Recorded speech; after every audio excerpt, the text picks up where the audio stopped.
Bro, seroprevalence Amerika itu sudah di atas 49%. Gila banget nih negara. Informasi ini datang dari seorang sahabat yang 10 tahun terakhir mengajar di sebuah kampus ekonomi di sisi timur Amerika. Dialah yang mengajari Bosman tentang MMT, Modern Monetary Theory. Beliau juga sahabat dari Stephanie Kelton, pejuang konsep ekonomi modern MMT ini, di mana konsep MMT ini dipakai Amerika. Namun yang diajarkan di kampus beda dengan yang Amerika pakai. MMT juga dipakai di Tiongkok, Jepang, Jerman, Inggris, dan saat ini Turki serta Argentina mengadopsinya. Untuk Indonesia, tenang. Kalau Newman jadi pegang kendali pasti pakai MMT. Pada sabar ya, dan terus berjuang memintarkan masyarakat. Lihat ilmunya, fokus di ilmunya, dan jangan fokus di populernya seseorang. Karena kebanyakan mereka ingin menari di panggung politik, fokusnya membuat populer saja. Seperti para calon-calon saat ini, mencari populer tanpa punya konsep bernegara. Kembali ke informasi sepotong di atas. Pertanyaan di kepala saya selanjutnya adalah, apaan tuh seroprevalence? Sehingga saya pun bertanya kepadanya. Seroprevalensi adalah jumlah individu dalam suatu populasi yang menunjukkan hasil positif baik untuk penyakit tertentu berdasarkan spesimen serolog atau serum darah. Jadi menurut sahabat saya ini, di Amerika kekebalan tubuh imunitas terhadap COVID lebih dari 49,1% dari populasi. Dan ini hebat, ditambah yang telah berhasil divaksin adalah 13,7% saat ini. Maka Amerika sudah mendekati herd immunity. Ya terang saja nonton final NBA kemarin pada nggak pakai masker. Kenapa hebat? Karena mayoritas kekebalannya didapat dari alami, yaitu natural herd immunity. Gak heran dalam diskusi di Clubhouse, Elon Musk mengatakan, unvaccinated sperm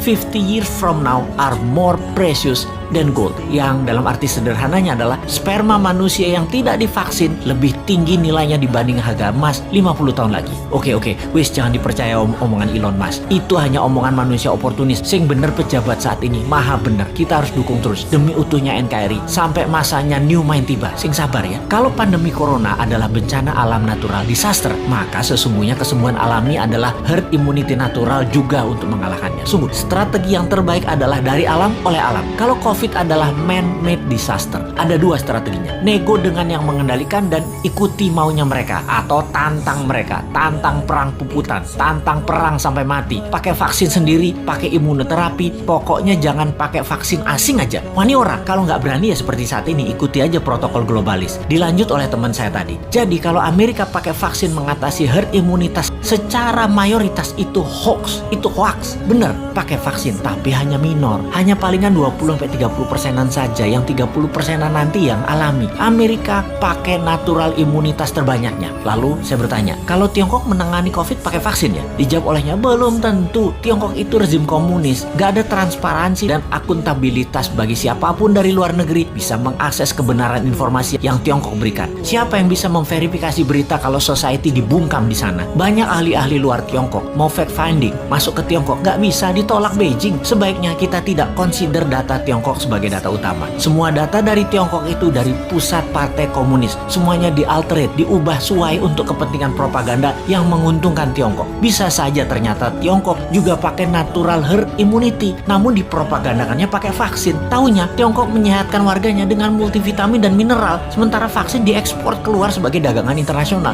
Jadi Tiongkok kayak Amerika juga. Jangan-jangan 60%-nya pakai natural herd imunitas, sisanya vaksin. Siapa yang tahu? Banyak negara tergocek globalis cabal agar pakai vaksin mayoritasnya, yang natural imunitasnya dibatasi. Memang tidak deadly atau mematikan menggunakan vaksin itu. Vaksin faktanya memang mengurangi fatality kematian, tetapi sisi lain ya kita jadi korban ekonomi, jadi miskin, kita jadi buyer beliin vaksin terus. Ya semoga salah lagi nih data dari Tiongkok dan globalis kali ini. Tapi data seroprevalence yang dari Amerika mah bener.